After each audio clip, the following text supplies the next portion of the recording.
Can you believe we're actually on time, ladies and gentlemen? It's the No Name Cinema Society. We're here to sound off. It's our last segment of the evening. It's our freeform segment, the No Name Cinema Society sound off. We have all sorts of fun little segments that we're gonna do. Davie's gonna have a diatribe. We're gonna respond to some of you, well, one particular fan tonight on Twitter. But we've been responding to some of your questions and comments. And this is the segment for that. And of course, my top 5 closes out the sound off. And tonight is top 5 Coen Brothers films. I'm talking with my hands a lot all of a sudden. I'm very excited. Maybe I need to drink more beer to slow down a little bit. So that's the explanation of the sound off. Let me introduce my boys here. Let's start with the previously we described him earlier as Baird Whitlock, our handsome and intelligent friend Jay Money, Squinty as we call him. Squinty, yes, Old Squinty was my name in grade school, I believe. Oh wow! Yeah. And speaking of Squinty, here is our Hobie Doyle of the evening, Drunk Davie Joseph. How you doing, Mr. Davie? I'm doing well. I'm doing well. Good show tonight so far. I like it. He likes it. Well, you should like it even more because you're going to be up next here. Are you ready for your segment? You bet. It's time, ladies and gentlemen, for Davie's diatribe.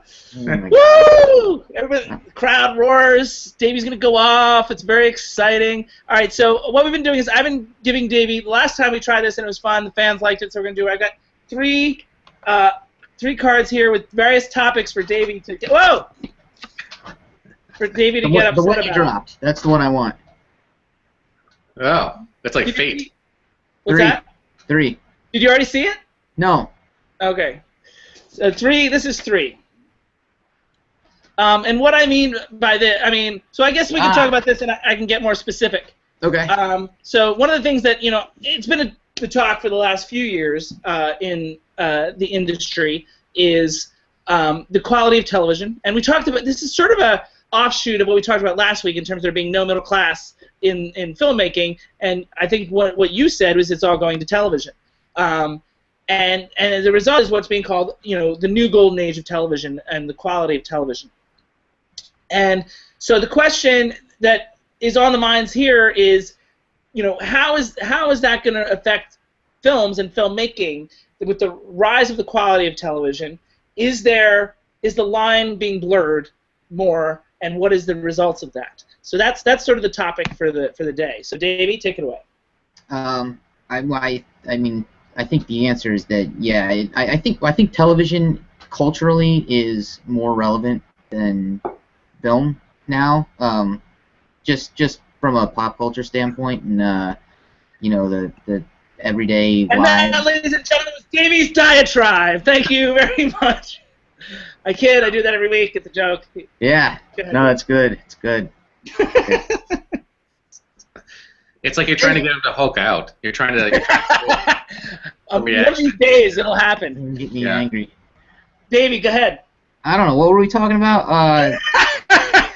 Culturally, it's TV's culturally important.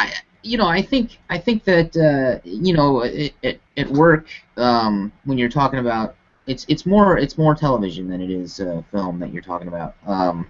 At least that's my take on it. But the question remains is, is the quality of television and the ease of watching it going to impact, cinema going, or is the lines going to be blurred? Are we now going to see TV shows in movie theaters? Like, how is the quality of television going to impact movie and movie goings? I think it's definitely going to hurt, and it is probably hurting movies, and the theaters are I think suffering from it somewhat. So I think that television. Although last year was a record year. Driven by 2 or 3 films, but.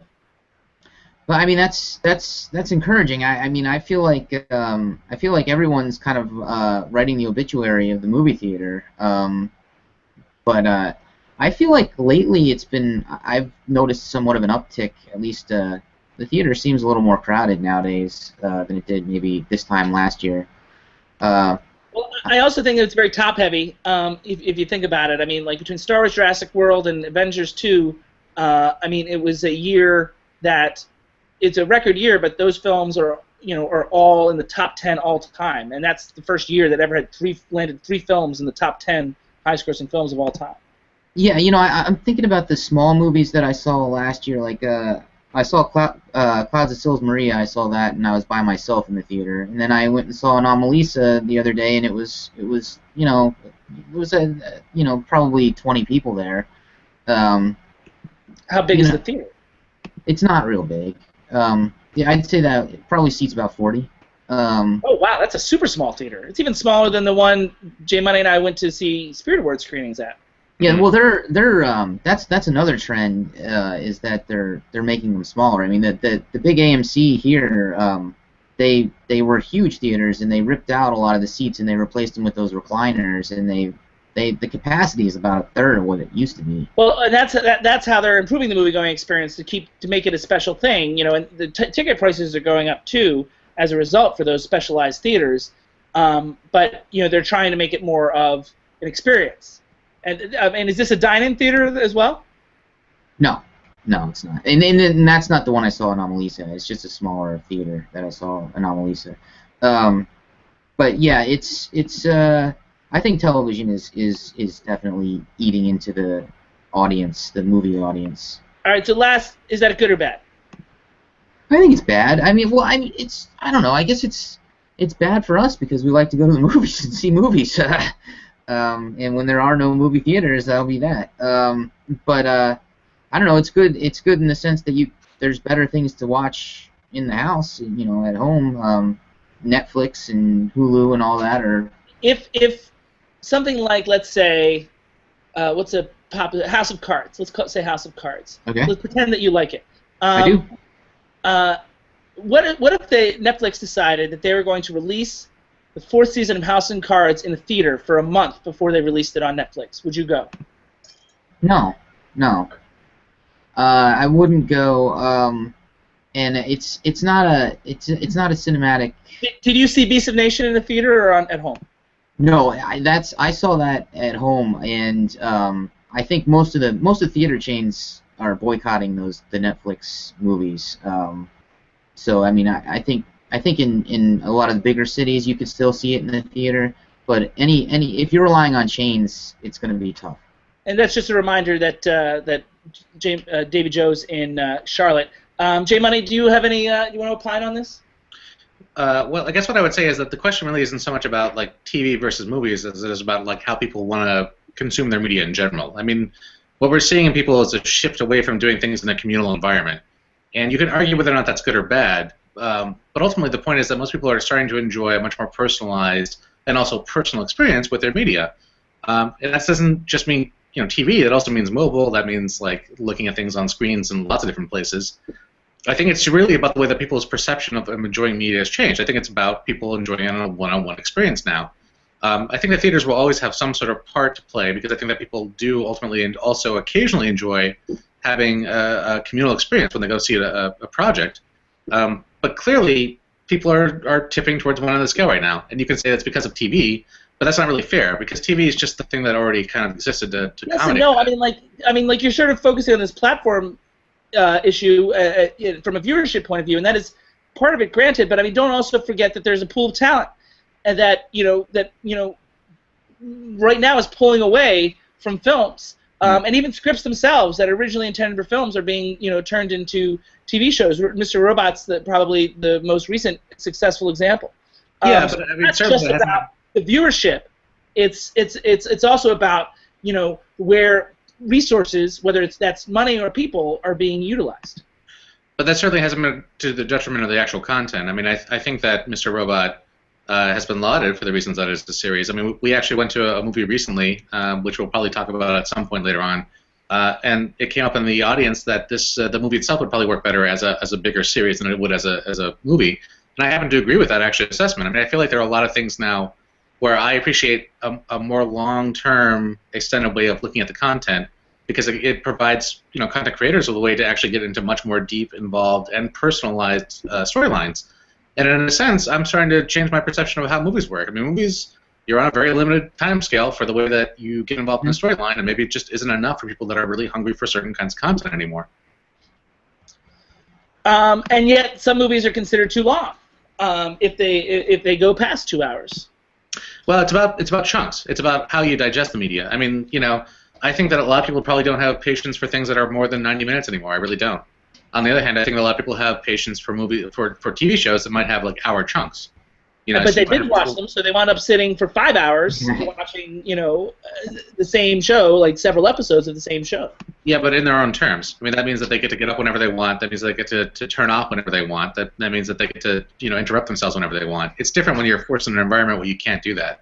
And that's what a theater is. A theater is a commitment to being in a certain system. It's a commitment to being around people. I know, but there's something about that experience, the darkened room, the big screen. I agree. I think that's a very valuable experience, but I also think that I understand why people are probably moving away from that right now. I think that people want their own personalized experience for it, and I also would point out that like technology has gotten to the point where you can have a fairly decent system in your own apartment or house that accommodates that. You can have a couple of I'm also curious from the point of view. I mean, I would love to be able to shoot on film. Unfortunately, it's just untenable from a financial point of view. But Davie, Sure. Joe, anything else on this? I think or rebuttal to our boy? No, I thought that was all. Those were all good points, and I just wanted to point out that I need the discipline of the theater. I like the fact it's dark, it's loud. I don't play with my phone. I don't do anything. It's the one time that I can sit down and focus on one thing for 2 hours without any distraction, and I really appreciate that. In fairness, I mean, when I watch a movie at home, and granted, my TV is. I invested in a large TV because of what I do for a living. But I must turn the lights out. If I'm watching something at home. People that follow me on Twitter know that I've been watching certain movies at home, and so what I do, the lights are out. And I try to duplicate the cinema experience as much as I can. And if you guys that are watching, and I'm glad some of you are watching the Freeform segment live. Feel free to opine about this. This is a hot button topic, and we've got more coming up on future diatribes. But if you guys have something to add or subtract or from this argument or discussion, I should say, please feel free to post on Twitter or Facebook and let us know, and maybe we'll be able to bring that up in the next few minutes or so. In the meantime, that's been Davie's Diatribe, ladies and gentlemen. Very exciting. Oh, we need a theme song. What's that? We need a theme song.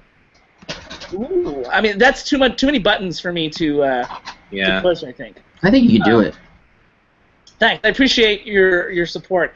And so now another thing, I can't tell you how many times on this show, and we're moving on to the next thing. And those of you who are watching that want to hear our Twitter question, like responding to someone's Twitter question, that's our third or fourth segment is our second segment, so it's coming up in about 5 to 10 minutes or so. But in the meantime, we've got this next segment where I can't tell you how many times in the show where I've referred to a movie or brought up a movie, and whether it's in my top 5 or I'm comparing a couple movies from one another, where these guys are like, I haven't seen it. Especially in the beginning of the show, where these guys felt like they were not required to see the Indie Spotlight or the classic movie of the week. It was just me talking to myself. If you look back at some of our early episodes, and so we created a segment where we sort of refer back to previous episodes. This is the Society's second run. So in the very first episode, we talked about my favorite movie. We were talking about our favorite movies of the year. We didn't do a top 10, but I was saying the film that should have been nominated for Best Picture and my #1 movie of the year was a film called Fury that neither of these guys had watched at the time. Let me finish. Episode 2 comes around, and Davie Joe chimes in, and he's like, you know what? I actually, after you said that, I watched the movie, and it was effing awesome. I'm paraphrasing. But that, you brought it up in episode 2, and so now it came up in episode 1 and 2, but even at the time, J Money was like, I haven't seen it, and I don't want to see it. But now he has finally watched it, and so he's here to talk to us about. He's here to call us idiots when it comes to this movie, Fury, my favorite movie of 2014. Take it away, my man. All right, I'm not going to call you guys idiots, first off. And second off, I certainly wasn't avoiding it. I just didn't prioritize it in the way that you had, for instance, JP. And before you guys stick me full of knives here, I would like to say, just in general, I did enjoy the movie. I did enjoy the movie for what it was. I think we just disagree about what the movie was. So ultimately, what I would say is that I thought it was a very solid and almost like a harkened back to a very classic idea of what a war genre movie was, of what a war pick was supposed to be. And can I just point out real quick that that's the second time that you've referred to, and I mean, like, this is a larger point, but this is the second time you referred to a movie that I've really enjoyed, and you referred to it as an old school type of movie, and you didn't enjoy it as much for that reason, and I guess that sort of speaks to what I enjoy about it. Yeah, I think that's absolutely true. I mean, I think that you have a really strong and solid understanding of what makes the history of film work, and I think that you also really respond to movies that are from over the last century, just in general. I think that you respond to very classic elements in film. And for me, I tend to look for things that might have a little bit more postmodern or modern quality to them. And Fury, to me, it felt like a very classic throwback to a lot of films that we would have seen coming out of the 30s through the 60s, really even.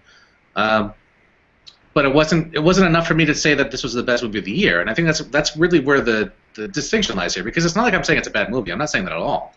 I'm just really curious about how it became like the best movie for you for 20. Well, I mean, like, this is going to become a larger, discussion point, when we reveal our top tens, because I mean, I think the number one, maybe it's a outside-in point of view, but I mean, like, I first, the emotional engagement is the number one factor. Like, that's the original barrier. And then so, like, I assess how I feel after a movie, like my engagement level. If I'm swept up in it, in a certain kind of way, then that is what that's what I'm feeling about it. How does this movie make me feel? Am I interested, engaged in a certain kind of way, compelled, just so to speak. And then I go back and try and ascertain what about the film made me feel that way. And I mean, like, so it's very simple. It's very rarely, would anyone consider some of my number one film of each year to be the most innovative or the most, or the most groundbreaking, or even like the biggest movie, like the best movie in terms of craft. But I mean, for me, it was the movie that engaged me the most. And so it's actually a very simple assessment. And then I go back and try and figure out what about this movie engaged me the most. And I'm sorry, I have 3 photos from the movie, and they're both larger than the limit. And so we have to figure out this photo issue that's too bad. Stumped us tonight. I didn't really realize there was a limit posting on this stuff, but we'll have to look at it. I didn't either until we've now gone over it. But anyway, so what I think is, I mean, like, I think this movie had everything for me. Like, I think it had the action, but it was also primarily character-driven.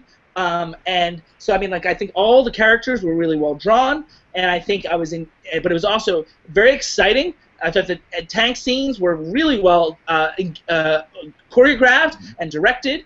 And from an action point of view, I was always aware of the off-screen space, which many directors, Michael Bay, really failed to do.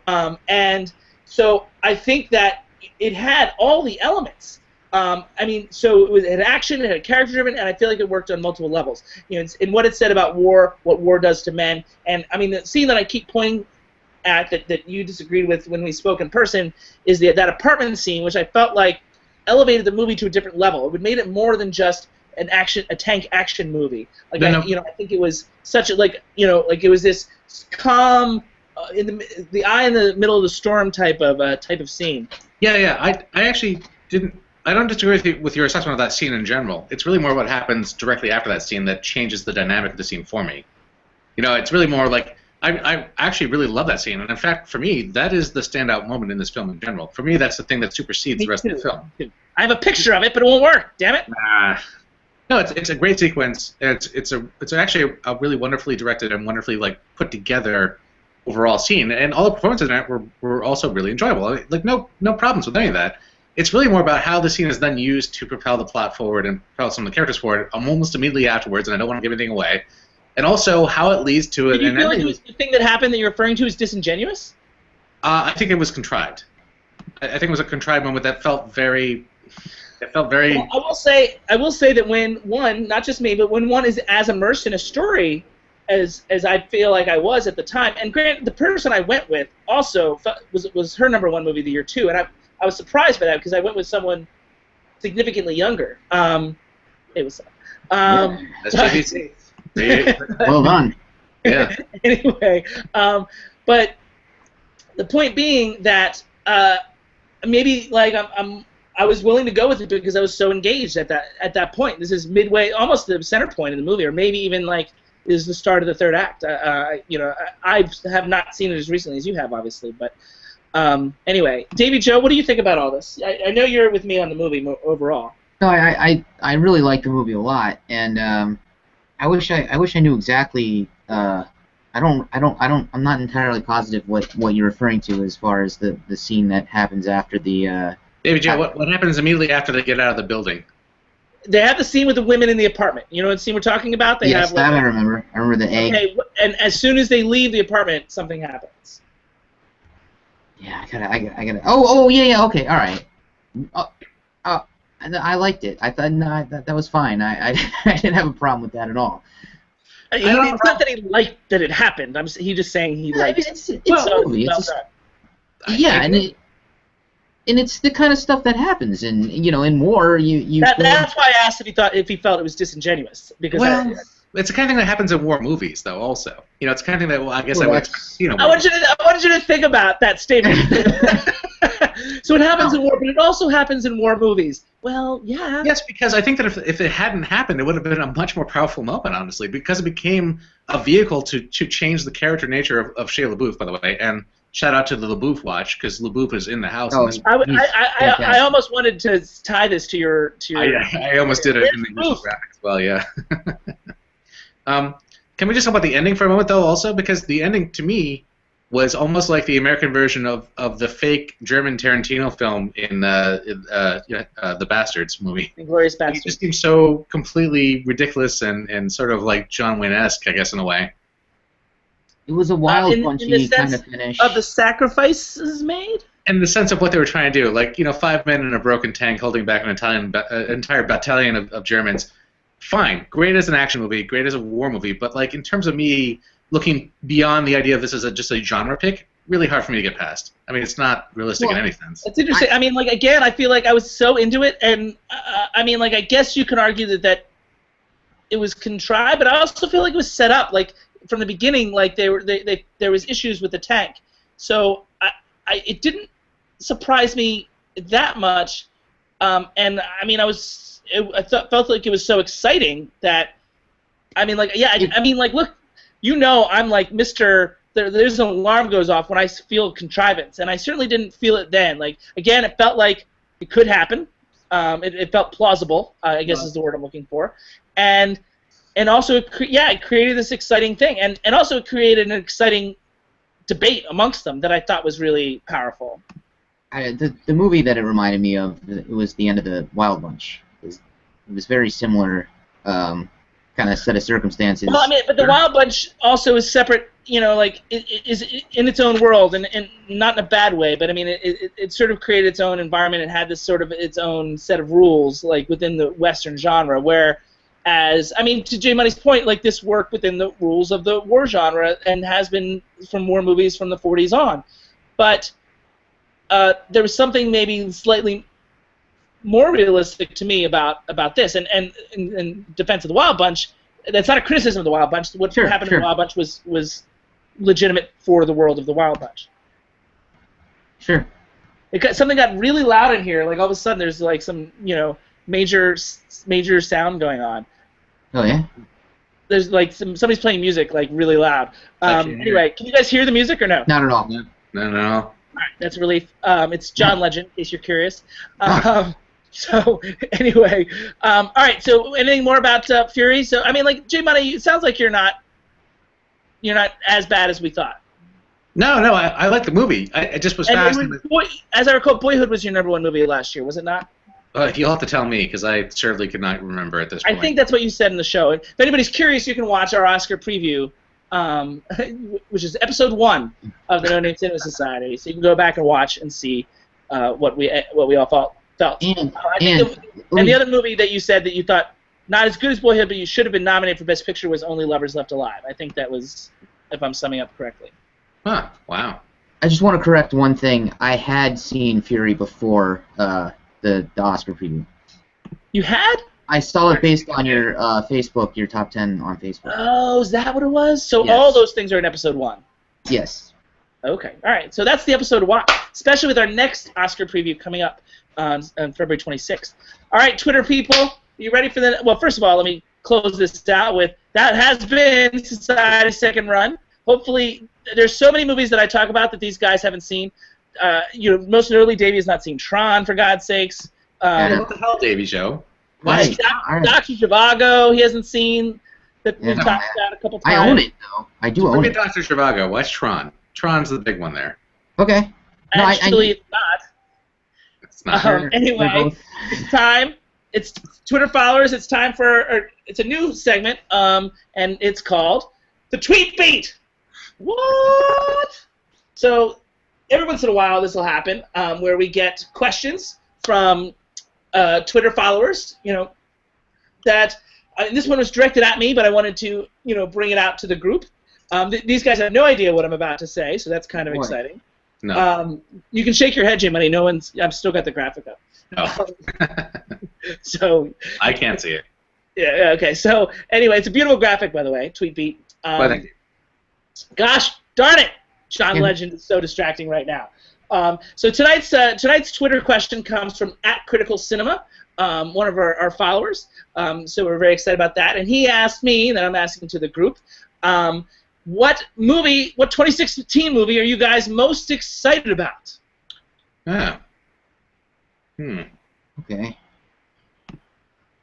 Let Davie go first. All right, so They're stumped. No, I think that I don't want to say Deadpool because it's next week, but it might be Deadpool right now. That's the one that's. I mean, I certainly thought about it. You know what? I'll say Civil War. Let's do that. He's sticking with the Marvel. He's a Marvel man. Jay Money.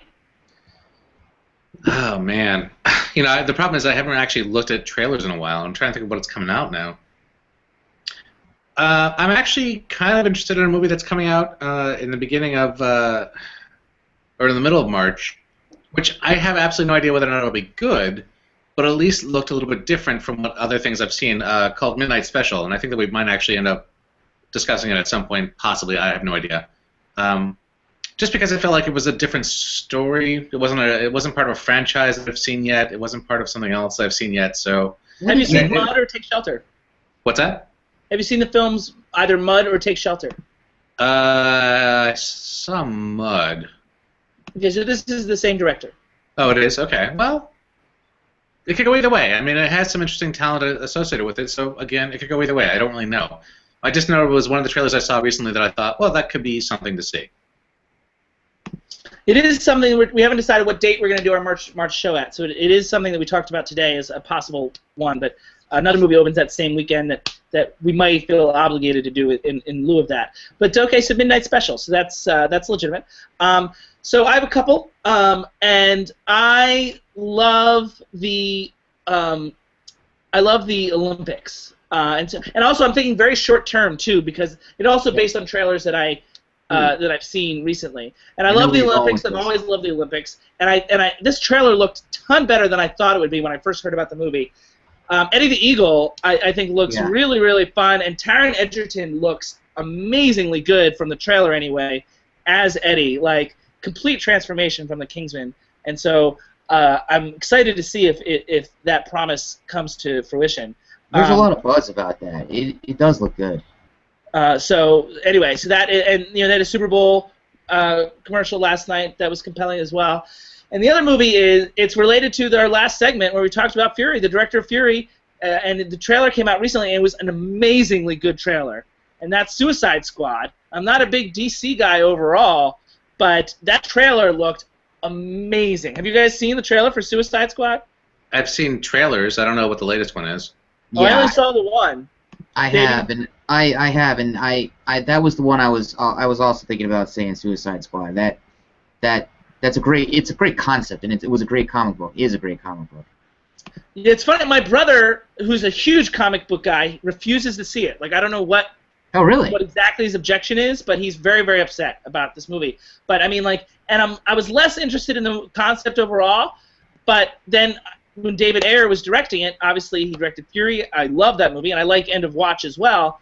And so when it came that he was directing it, I was like intrigued, and then that trailer blew me away. So those are the two movies, and as a shout out to Critical Cinema, I can tell you guys that the one that he mentioned in his tweet when he asked me that he's most excited about is Silence. Are you guys familiar with Silence? No, tell us about it. It's Martin Scorsese's next film. Right. Oh wow! A Japanese book, I believe, about monks. Yeah, I've heard of it. I thought of a movie, by the way, that I actually am legitimately excited to see. But if you want to, yeah. All right, and I'm probably gonna get you guys are gonna roll your eyes at me. And to be fair, I'm a white guy. I listen to NPR, whatever. Terrence Malick's Knight of Cups. I'm actually legitimately excited to see Knight of Cups, and I don't even care what you guys think about that. That's fine. When is it coming out? Sometime in April, I think. Maybe sooner. I don't even know what it is, but I'll see it. Whatever. You know Terrence Malick? I mean, just in general. What other movies? You probably Tree of Life, The Thin Red Line. Thin Red Line is, I think, the thing. Thin Red Line I've seen and I like very much, and I need to see. Life was the Best Picture nominee, and it also won Cannes. Tree of Life is something I need to see. That could be very good then. But you know, these films are not narrative. Yeah. Davie. Oh yeah, I mean, I'll be all right. I didn't sense a lot of confidence in that answer, and I've already changed the photo. So we're gonna move on to the top 5. That was the tweet beat. I'm not gonna re-put up the graphic, although it was beautiful. And we're gonna move on to the top 5 Coen Brothers films. And I guess we got to do this quickly because we're already at the halfway point here, and we even started on time for this one. Jeez. So yeah, we had some extra segments tonight, trying some new things, and that first discussion went a little longer than I anticipated, but not a bad thing. Not a bad thing. All right, so I should tell you guys, I sort of mentioned this to J Money separately, but I don't really have a love of the Coen Brothers that a lot of other people do. I have an admiration for a lot of their films. I mean, like the craft elements of their films are always good, attention to detail. But a lot of times, sometimes some of their films just don't. Like Hail Caesar is among the lesser of them for sure, but some of them I appreciate, but sometimes I feel like they're quirk for quirk's sake. I'm speaking in generalities now. And that's I also feel the same way about Wes Anderson. I just can't. I don't feel the same way about his films. J Money called them postmodern. I think they appeal to what he's calling a postmodern sensibility, I guess, and I'm more classically inclined in terms of classical narrative storytelling.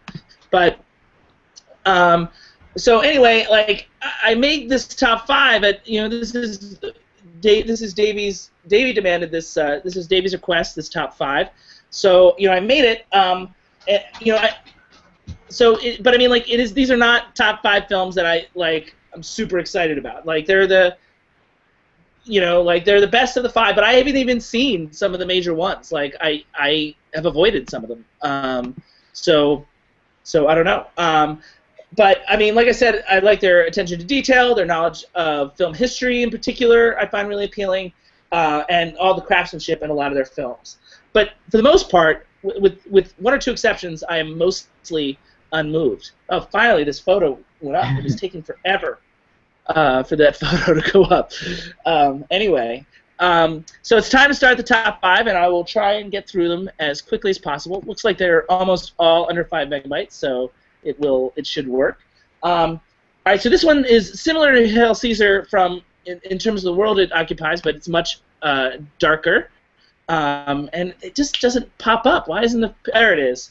My number 5 is Barton Fink from 1991. It won the Cannes Film Festival that year. It has a number of stellar performances. Obviously, this is John Turturro. I think Michael Lerner got an Oscar nomination for it, but I mean, for me, it's really John Goodman who steals the show. I was really obviously, I love the film industry and classic movies in particular, so the world was very engaging to me. Level of detail was awesome. That the production design and that room that he lived in, and the movie was very compelling to me for the first 2/3, but then it started to lose me when it got a little artsy. Where are you guys on Barton Fink? I have not seen Barton Fink. Okay, well, listen, there's plenty of Coen Brothers movies that I haven't seen that you're guys like, why isn't this on the list? So, Jay Money, what about you? I loved it when I saw it in '95, so it's been a while. So, So you did love it. Yeah, when I saw it 21-ish years ago at this point. But yes, I did really like it a lot. 21, wow, Jesus. No, we're getting old. So anyway, what's that? We're getting old. Yeah, thanks for that assessment. So number 4. Now this one, it makes sense that I would appeal this movie because this is one of their more narratively driven movies, and it's also a remake. Which and it's almost better than the original. These pictures are not going up instantaneously like I want them to. There it is. So this movie is not as old. It's only from 6 years ago at this point. This is True Grit, remake of the 1969 John Wayne film. That it is a western. It sort of dispenses with sort of their occasional lapses into absurdity, and it's really just focused on character and story. It's a compelling story. It always was, even with John Wayne. And we talked a little bit before about the lovable oafs, and that's the Matt Damon character. I think in this film sort of occupies that space. So, and the other thing is, I really thought that the editing in this movie was a standout. And of course, the movies are edited. They're supposedly edited by Roderick James, is the name of the editor for all their films, but that really is a pseudonym for them. They felt like they were having too many credits on their films, so they invented a dude. That's sort of famously their deal. Man, the lag time in these photos is driving me nutso. But anyway, so True Grit, about 6 years ago. Loved it. Absolutely loved it. Absolutely loved it. What did you love about it? It's been a long time, so I can't. Not as long as Barton Fink. Yeah, well, I haven't seen Barton Fink, but I remember the original, loving the original, and then thinking, being concerned that this couldn't live up to it, and it's much better. It's just it's great. It's a great movie. It is better, I think. But Jay Money. Yeah, I also really enjoyed it. I think it's one of the things about the Coen Brothers is that they know how to play different types of movies the way differently. It's like you're talking about how it doesn't have like some of the sillier, almost farcical elements of other movies that they do. I mean, they go back and forth constantly, and they do both of them, I think, actually pretty well. True Grit to me worked really well. It had some comic moments in it, but ultimately it's about the characters that are in it that really drive it, and I really enjoyed the process. Yeah, no, I agree with all that. I mean, but you'll see that for the most part, these choices are going to be. You say they go back and forth, and I tend to like their movies back and forth almost alternatingly. So I mean, like my taste, will lend towards their True Grits of their career. Mm-hmm. Although I mean, I appreciate. I mean, this movie is an interesting blend. There came straight up when I hit it. And this might be their most famous movie. It already has a TV show adaptation. This is Fargo #3. It's a well-constructed crime story, and with its occasional lapses into absurdity. So in a sense, it sort of like combines both of those worlds. But I'm more interested in the crime element of it. I think William H. Macy's performance is outstanding, and the photo's not coming up fast enough, so we might just have to screw it. But at the same time, there it is. But Frances McDormand's the one who won the Oscar, and for me, she's a little much. I think she's a little over the top, and she's kind of like, I think she's more of a caricature. And I mean, I feel like there were performances that year that were a little more interesting and compelling, including Kristen Scott Thomas in something like The English Patient, or Brenda Blethyn in Secrets and Lies. That Frances McDormand beat. And again, I mean, like, she had some funny moments, but I mean, like, I don't feel like it was as complete of a character. And So that's one of the things that brings Fargo down for me, because most people will put that at number one of their Coen Brothers list, but and I appreciate a lot what's going on in the movie, and again, I sort of appreciate how it combines their a couple of their like their styles and whatever, but I think it's smart, but I don't love it like other people do, but I like it better than those other two. Anyway, Fargo, I assume you guys are huge fans. Everyone seems to be. I am absolutely a huge fan. Yeah, sorry. I mean, look, it's my number 3. You don't have to apologize. Yeah. Have you watched the show, by the way? I did watch the first. I watched 3 or 4 episodes of the show, of the first season of the show, and I enjoyed that. I enjoyed that more. I want to say I actually enjoyed the show. Well, more. I happen to agree with you. I think the show, and it's funny because I think it ties back to what we were talking about to begin with at the beginning of this show. As a series, it actually works really well, and I think that there's a lot of great things that are happening in both seasons. I didn't see the second season, but I like the concept of like the anthology idea of it. But yeah, I have to catch up though. I mean, you talked about Martin Freeman earlier. Yeah. I really enjoyed it. I think I want to say her name is Allison Lohman. She played like a female cop. Yeah. That was a little more grounded for me than Marge's character. Yeah, I love her performance in that series, and I've sought her out and other things since then, actually, just because of her performance there. So cool. Well, at least we're agreed on that. My number 2 is back to the True Grit mold to some degree, in the sense that this is just a good story, well told, and super well told. Man, these photos are killing me. I'm here at the top and the bottom of these things. This is the only film that they made to win Best Picture. I think it's a masterclass in film direction, particularly in Hitchcockian film direction. And I think about, there's a scene in a motel in particular that is so well done. When one's in one motel room, another one's in another. And again, it won the Oscar in 2007. The only time they've done that, it won Best Picture, Best Director, Screenplay, and a Best Supporting Actor for Mr. Bardem here, who created, arguably one of the most iconic villains, certainly in recent memory, if not in full movie history. yeah, absolutely. I feel like we'll have this discussion again, maybe in a week or so, or a couple weeks. I love that movie quite a bit, and I also think that it's interesting because I saw a lot of parallels between Josh Brolin's performance in that movie and his performance in Hail Caesar. Yeah, it occurred to me, certainly. How would you say that this is going to come back in a couple weeks? When we end up talking about one of our other classics and talking about the weird play between different genres. Oh, like in a month or so. Yeah, in a month or so, yeah. Got it. Oh, and it just occurred to me, I forgot to tease what the next classic was going to be at the end of the classic episode. I don't know how I'd missed that. You can cover it. Fail, epic fail. Where are you on No Country for Old Men, my man? It's a great movie, and it would also be my number 2. It would also be your number. Did you make a separate list all your own? No, I was just talking about it with someone at work today, and this was number 2, and my number 1. We'll see if it's my number 1 has not come up yet, so maybe it will be. It has not. It will not. Okay. But it's good to know that your number 1 isn't Fargo. I'm appreciative of that.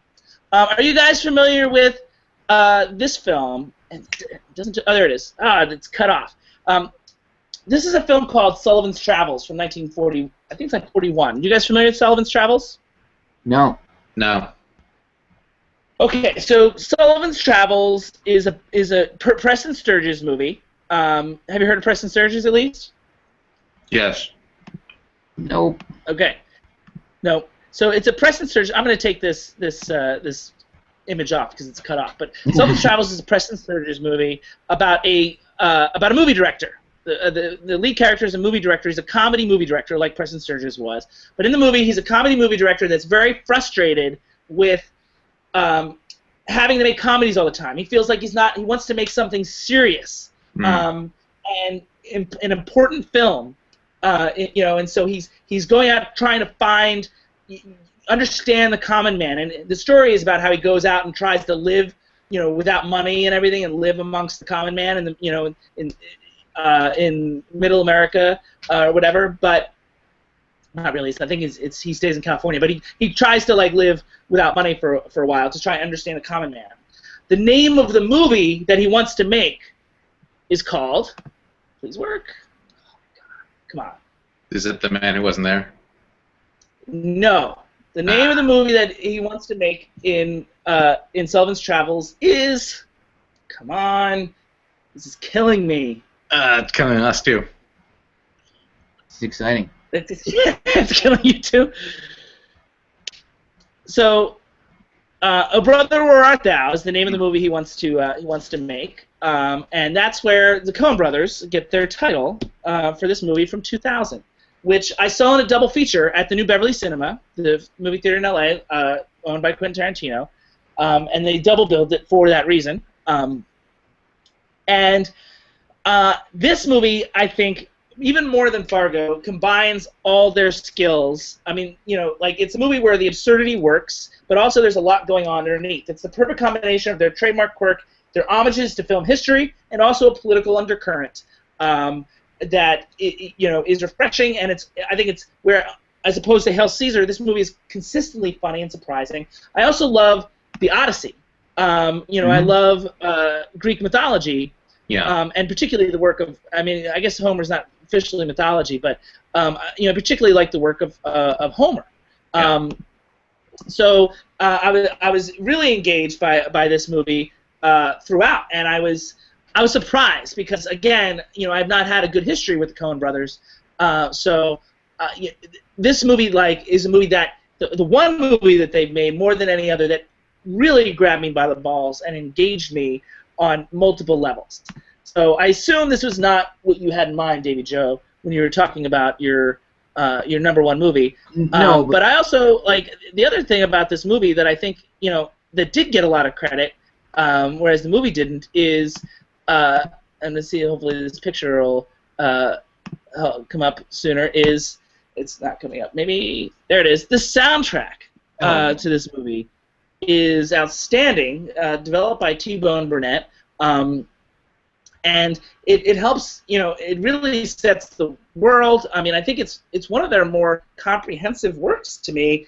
But I'm sort of alone on an island when it comes to. People like the movie, but I don't feel like they like it as much as I do. So anyway, that's my impression. But J Money. I would put it number one myself, actually.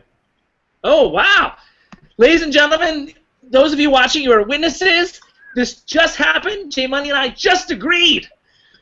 Davie Joe, do you believe this? Yeah, I totally believe it because it's my number 3. So Wow, look at this. So you know what? Are you displeased though? So your number 1, I assume, is Big Lebowski. Yes. Yeah, I would have thought that Big Lebowski would be his number 1. Which also, by the way, I love beyond belief. It's just that I think that "Oh Brother, Where Art Thou" is just comprehensively one of the best, and also one of the most amusing, and also one of the best created homage movies that I've ever seen. I just thought there were so many things to unpack in that movie, and I very distinctly remember. That's exactly how I feel. I very distinctly remember seeing it in the theater and feeling people around me and myself feeling confused at first. For the first 20 minutes, we're not really sure how to react to the film. We're not really sure what the tone of it is. And then amazingly, everybody feels this an understanding and great relief. And by the end of it, everybody is going nuts about laughing. Everybody is just having a great time with this movie because this movie is having such a great time with itself. And there's so much to take from it as well. It's just a really great overall thick and meaty and enjoyable piece, one way or the other. I kind of agree with you. I kind of agree that it's probably one of their most comprehensive films, just in general. It's one of the most. It's got almost everything that they do well packed inside of it. So it's confession time that I've actually not seen The Big Lebowski, and I kind of don't want to. I don't think it's your kind of movie, Jamie. I gotta be honest. I don't see you liking it. Yeah, that's my impression as well. And there was one time it was screening at the cemetery here in Los Angeles, and I was in line. I was in line to go, and I bought a ticket. I had a ticket in hand, and it was in the middle of the Olympics, the Summer Olympics of 2012 in London, and my girlfriend at the time, was home watching the Olympics, and I had a group of like 10 that were supposed to come, and little by little, they started dropping out to the point where it was just me, and I was like not super excited, and I was and like I was already getting grief from her for she didn't want to go, and so I sold my ticket and got out of line. Oh, and there was something. The cemetery is not very well run. Cinespia, the people that run it, are not the most organized, and they had like one of the reasons 10 people dropped out is they had they do this thing where they sell certain tickets at the door, but they in this particular case because we were so excited, they usually sell them at 5:30. So I told people to be there at 5:30, and then they started selling them at 4:30. So they just jumped the gun, and all my friends got screwed, and I would have had to go by myself. So I just left. I just sold my ticket and left, and so I haven't seen it since.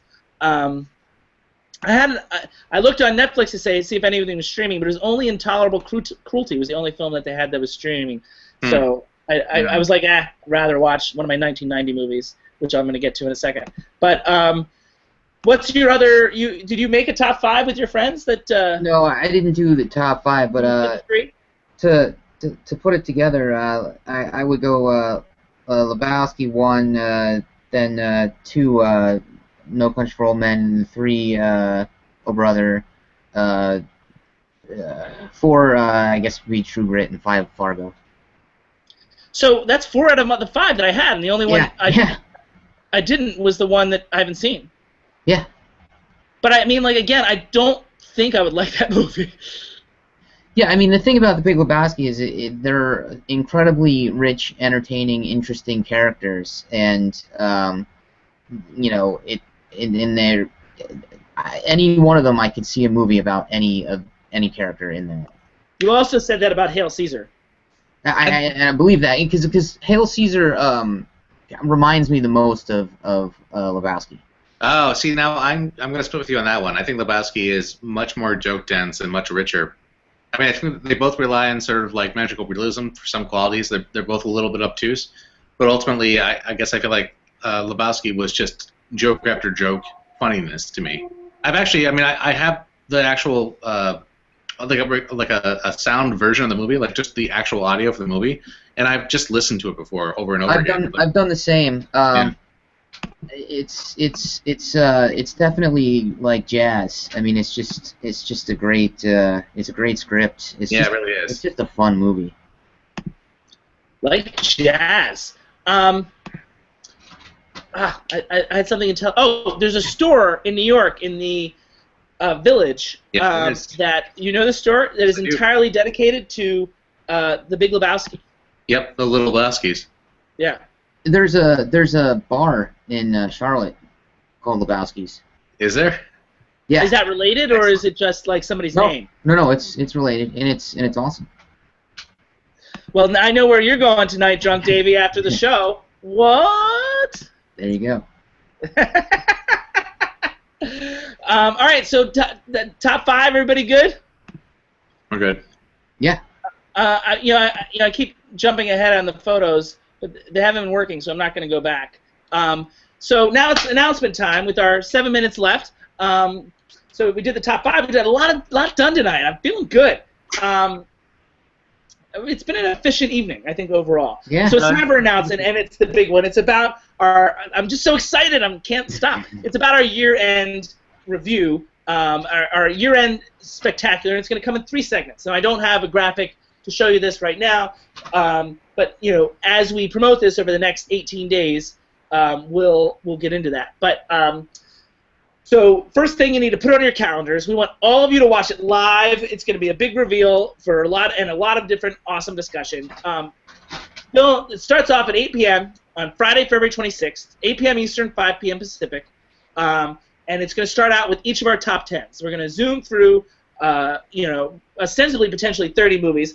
Maybe there might be 1 or 2 crossovers, but I doubt it, knowing these jokers. So starting with top 10 at 8 p.m. 9 p.m. Eastern, 6 p.m. Pacific, is we do our Oscar preview, in which we're going to specifically talk about the Oscar categories. Maybe not all the categories, but a lot of the major categories, including some of the acting and performances, and we might get into some cinematography and stuff like that. We have to talk about whether we're going to release the list of categories we're going to discuss in advance or not. I might, regardless of what they might talk about, I might talk about some of the craft categories individually that they don't feel comfortable talking about. And then finally, and if you've been watching Twitter, you know this is the part I'm really excited about.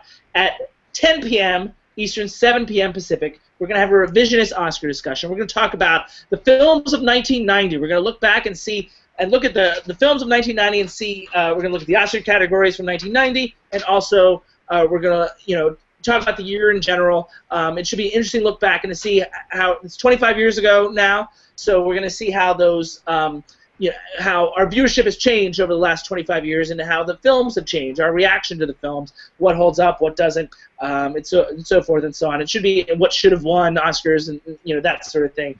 And that's sort of a tip to the Film Vision show that we've already referred to a little bit tonight. I'm really excited about that. If you've been following my Twitter, you've noticed that I've already started watching a lot of these films from 1990, or rewatching in some cases. So it's been a super fun project already. I've also I created a Pandora station for songs from 1990.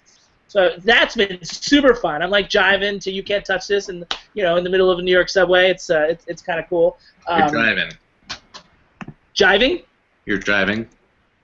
Jiving with a J. Driving. Yeah. Oh. Yeah? Is that wrong?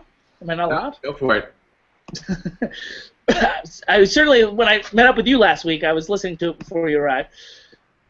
Makes a lot of sense. All right, you guys excited for the spectacular? Hell yeah. Yeah, Are you gonna watch any movies from 1990? No, I'm gonna try. If I can get done with 2015. I'm alternating. I'm going back and forth. I'm getting close to being finished though with 2015. I got what is finished for you in 2015? Everything I can think of. Everything I can think of that would have any chance of being in my top 10. Okay. Well, that's, I guess, so, all right, so you've got a list. So how long is your list, would you say? Of ones that I have left to do? No, total. What's your total number going to be? I'm thinking it's going to be in the 30s that I'm going to be whittling down. I'm at 71. Oh, you mean movies that I've seen all year? Yeah. Oh, from the year, probably 80 at least. Are you going to beat me? That's unbelievable. I focused this year, man. I mess around. Except you didn't watch any of the you skipped a ton of the classics that we talked about. That's why.